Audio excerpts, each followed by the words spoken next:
So my term was reification. What is reification? Reification is making something abstract into something concrete, or bring something into being. Are you confused yet?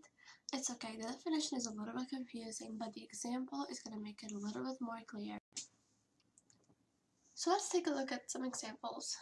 For example, maybe let's say you were talking to one of your friends one morning and he's telling you about this one party that he went to, and he didn't do some of the things that the other kids did because those things contradicted with his values.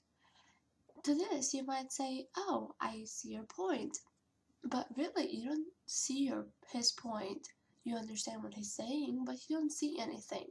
That's the reification. Another example, the thought of making brownies struck me while in Spanish class. Here, the thought didn't actually strike you. You might have thought of something, but the thought itself did not do anything to you. Another example, the government bilks the people by reaching into their pocket and taking what doesn't belong to them. The government itself does not bilk the people. Maybe the people working for the government bilk the public, the American public, for example, but the government itself does not do the action. Some real-world examples. From the Bible, Proverbs 8, verse 1 through 3. Does not wisdom call out? Does not understanding raise her voice? At the highest point along the way, where the paths meet, she takes her stand. Beside the gate leading into the city, at the entrance, she cries aloud. Here, we get the sense that wisdom and understanding, they're a person, but really, they're not. These qualities of, raising the voice, calling out, crying, they're attributed to to the wisdom and understanding to make it seem like a real person, but they're not. Wisdom and understanding are being turned into a real person. Reification. Another example would be from the movie A Time to Kill. The prosecution says something like, "The evidence speaks for itself."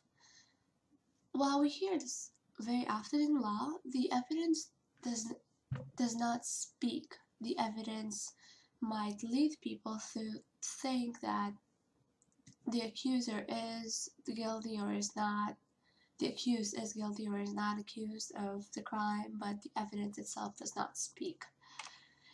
Or another example, evolution figured out a way around problems. I heard this many times in biology, but the truth is that evolution did not figure out anything. Maybe the people studying evolution figured out some things regarding evolution, but evolution itself didn't do the figuring. Some other examples from the books we studied would be from The Last Castle.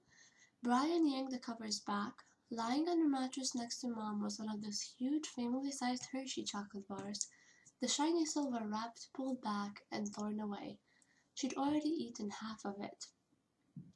Here, the concept of being selfish is portrayed through Rosemary, the mother of four children, who is irresponsible and selfish in that she spoils herself with chocolate while her kids don't have anything to eat. The other example would be from Once More to the Lake, where it says they wind about one's ears like mosquitoes. In this example, the author is talking about the motors of the boat, but here the motors are not whining. They might have made a sound, but they are not whining. That's it.